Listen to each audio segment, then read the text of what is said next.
Hello dear friends, subscribers and guests of my channel. In this video I want to show and tell you how to set calendar alerts on my phone. Please put your like, subscribe to my channel, share this video with your friends and let's get started.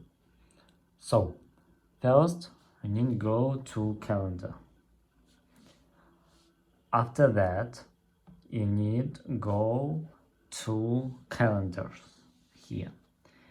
And after that you must click on this information button.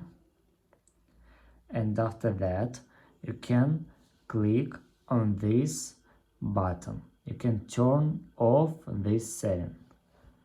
Click done and that's all.